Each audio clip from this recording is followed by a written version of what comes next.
Good morning. తెల్లవారింది. 7 గంటలయ్యింది. మేల్కున్నారు కదా.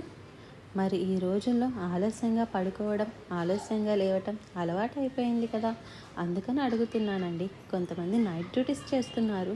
So వారికి ఇతర దేశాలు టైమింగ్ ప్రకారం పని చేసేవాళ్ళు అలాగే పడుకొని లేవాలి కదా. కొంతమంది ఇతర దేశాల నుంచి మీరు వీక్షిస్తున్నారు. మీకు ఇది సాయంత్రం అవ్వచ్చు, గుడ్ ఈవినింగ్. కొంతమందికి వేరే వేరే సమయాలు. ప్రపంచ వరల్డ్ క్లాక్ని చూసుకుంటే ఎన్ని డిఫరెంట్ టైమింగ్స్ ఉన్నాయి.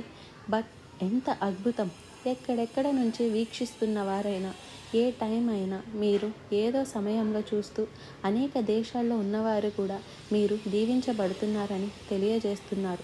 అందును బట్టి దేవుణ్ణి ఎంతగానో స్తుతిస్తూ ఇదిగో ఆగకుండా అనుదిన ధ్యానాన్ని మీ కొరకు ప్రతిరోజు దేవుని సన్నిధిలో అందిస్తున్నాను. ప్రార్థన. పరిశుద్ధుడా, నీకు వందనములయ్యా. మరొక రోజు ఇచ్చావు నీ కొరకు బ్రతకాలని. ఈ లోకంలో ఎక్కడ చూసినా పాపం విస్తరించిపోతుండగా, వాటి ప్రభావం మా మీద పడుతుండగా, మా హృదయ శుద్ధిని కాపాడుకొనుటకు మా నేత్రాలు నీ మీద ఉండి నీ వైపే వెళ్ళుటకు సహాయం చేయి. అనవసరమైన ఈ జీవన సంబంధమైన వ్యాపారాలలో చిక్కుకోకుండా నీ బిడ్డలను కాపాడమని క్రీస్తు నామంలో అడుగుచున్నాను తండ్రి. ఆమేన్. విత్తు అనే ఉపమానము అన్ని సువార్తల్లో రాయబడి ఉందండి.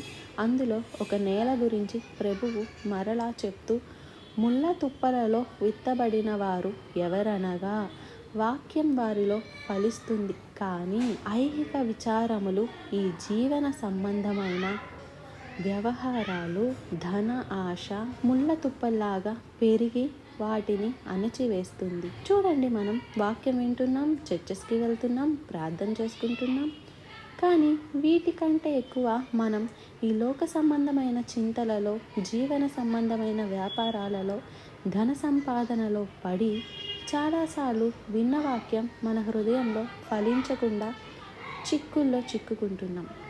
ఎంతమంది భక్తులు చిక్కుల్లో చిక్కుకుంటున్నారు బైబిల్లోనే చూడండి. ఎంతమంది భక్తులండి